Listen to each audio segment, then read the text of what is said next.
We've got a call that is worth discussing and offering advice on. So let's give some love to our sponsor, Vaer Watches. Vaer is how you spell it, vaerwatches.com. I have a Vaer story. Oh, do you really? Let's hear it. I had my Vaer, so was down in Cabo surfing, stayed off the grid in Cabo, off the grid entirely. Our place didn't even have air conditioning. I think it was solar powered. Yeah. So one night, sleeping, woke up, the fan was off. And I thought, uh-oh, power's out somehow. It's not on the grid. It was solar powered. So what do you do when it's solar powered and the power goes out, right? I looked at my Vaer watch, glowing brightly, ticking right along.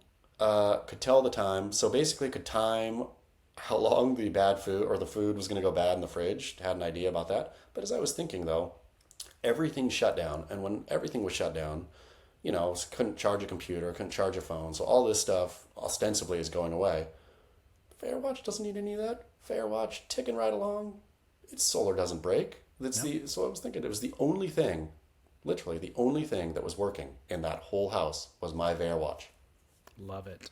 Mm-hmm. That's why in the modern age, the little mechanical things like that are just will outlast everything else. And there's something about the quality of the construction and the build that kind of supports that too. It just feels kind of substantial and timeless, It felt good. It felt good to know that, I'm a fan. Anything could break right now except for my watch. And you're right though, that lume is bright because I don't wear my watch when I sleep, but I have it next to me oftentimes, and it's like it will light up the night, even though it hasn't been sunny for hours, it's still working. So I surf with mine every session. It's always nice to time a session, I think, to actually see. I'll have vague ideas. Like oftentimes I won't surf with a watch here, but there I did. Just it was easy. And to be able to think, I actually surfed, 45 minutes or whatever it was. Yeah. Well, VaerWatches.com will save you 15% with promo code Splendor15 on VaerWatches.com. Free US shipping, easy returns, waterproof warranty, crazy good reviews. Go check them out. Get whatever you need. Give a gift of a Vaer watch to somebody. This call comes in. Let's just address it. I'll let you hear it. This is for the grit.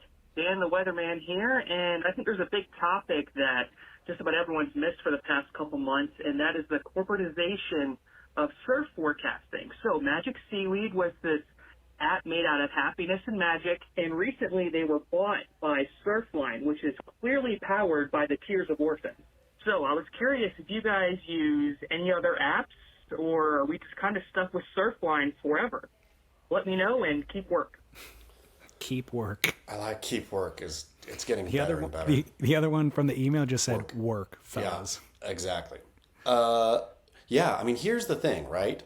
Let's just be honest. Let's just be frank and honest. If you are a lazy man or woman, lazy person, then you just Surfline, right? The other day, clicked on Surfline.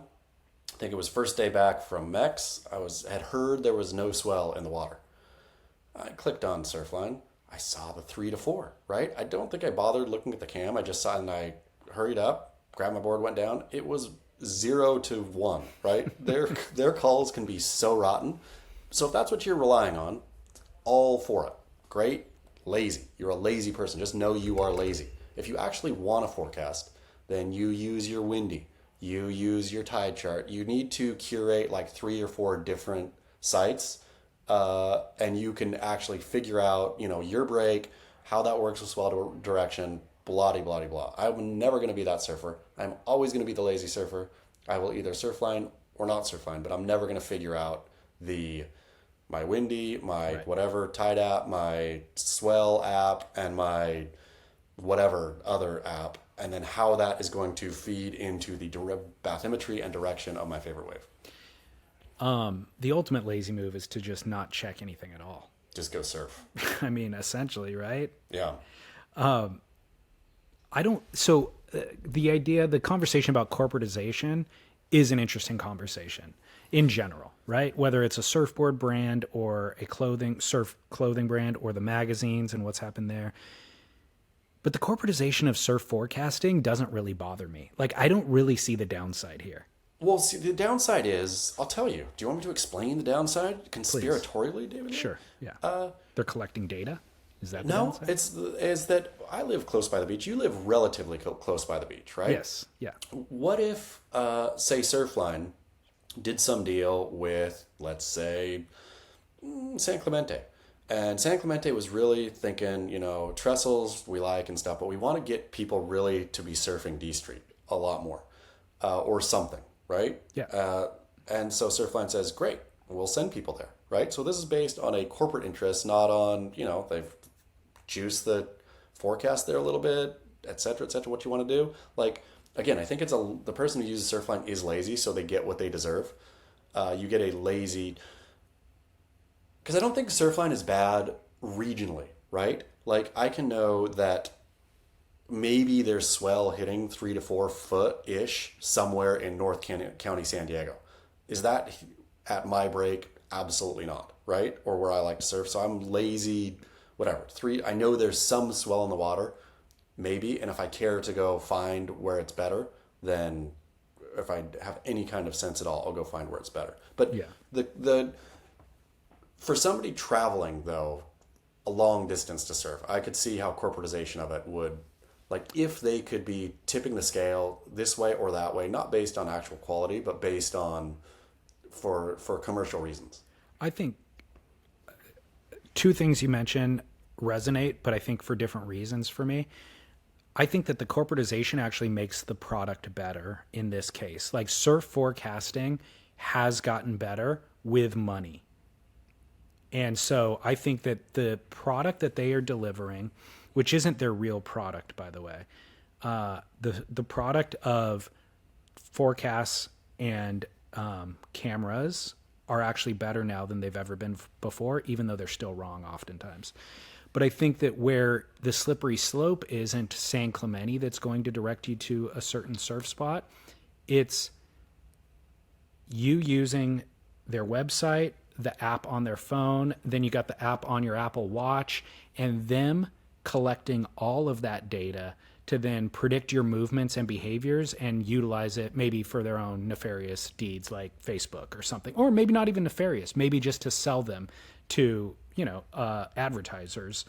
In your example, it was San Clemente, but it might be whatever, Coca-Cola or something like that. So I could see, I don't think they're doing that currently, but I could see them leveraging the data. And so I'm sure they are. I'm sure they're sucking data off everyone. Well, they're collecting it. The question is what interest are they using it for? So when I said the product isn't the forecast, you are the product in that scenario, and you're unaware of it and you think you're using the service for this, but you're in fact what they are monetizing. So I could see that. I could see it all going down that path. But again, that's happening in every aspect of our life. So I'm not giving it a free pass, but I'm just acknowledging that if you want the service of the forecast, which has gotten better via the money that's spent on it or infused into it, then there is a cost and you are the cost, essentially. Your data is the cost. There we go. So I think it's okay. I'm not offended by the corporatization. And like you said, go ahead and log on to NOAA, go ahead and log on to Windy and get all of the raw information, and you'll probably be better and smarter for it if you're designing your own forecasting. I mean, my goodness, if you have the time, energy, wherewithal to do that, I mean, that's, to me, it's not like it's Surfline or nothing. It's Surfline or actually doing real work. Yeah. Well, I was also thinking, I live further from the beach than you do, but even you can't see the waves from your house. No. So if you're not relying on any of that technology, you have to get in your car and go check the waves. Then I was thinking, man, it'd be nice if we had somebody to give us a real-time report from the actual beach, even if you live 3 minutes away. I don't want to waste those 3 minutes. And then I thought, there's homeless people at every beach in Southern California. I see a job opportunity here for those homeless people. Give them a cell phone, man. Give them a cell phone. Put the number. They post probably the number, already have cell phones. and just think they could just be sitting there answering all day long. Just, it's, I don't know, looks okay. I mean, honestly, just send me a video. Right when you wake up, a photo or a video with a quick 3-line explanation of what the waves are doing. This is a genius idea. Thank Because the you. problem with a Surfline cam is it's always, the Surfline cam is as wrong as the Surfline forecast. However they put not all of them, but many of them what they're sending back via the wave, via their image, is undecipherable. Like, I don't know. It doesn't look like, it just looks weird. I don't know if it's like the high vantage they use or what it is. It never looks right. I need to be kind of on the beach. Yeah, the hobo report comes from sea level. I mean, this is it. Hobo Report is genius. The hobo report, it's a new business. So what does a cell phone cost? $60 a month or something? Yeah. Okay. I mean, I think we can get burners for like 40.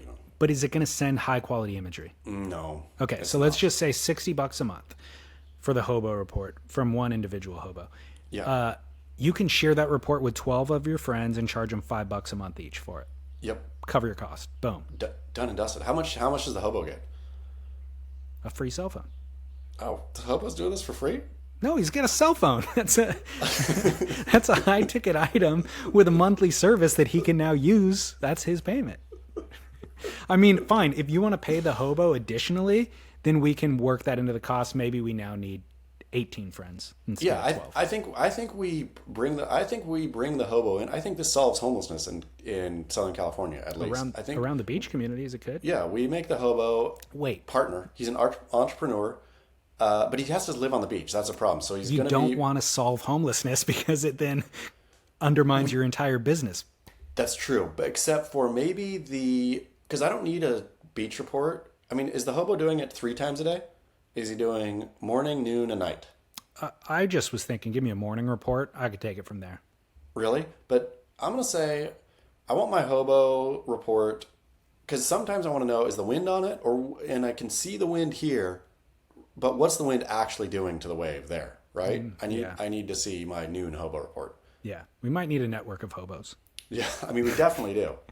I'm thinking turn the hobo report into an Instagram account, and that can become you could be an influencer at that point, because not only are you providing a service, but you're also giving jobs to homeless people. So that becomes something that people want to support and follow and get updates on. So, and then you can monetize the Instagram account as well.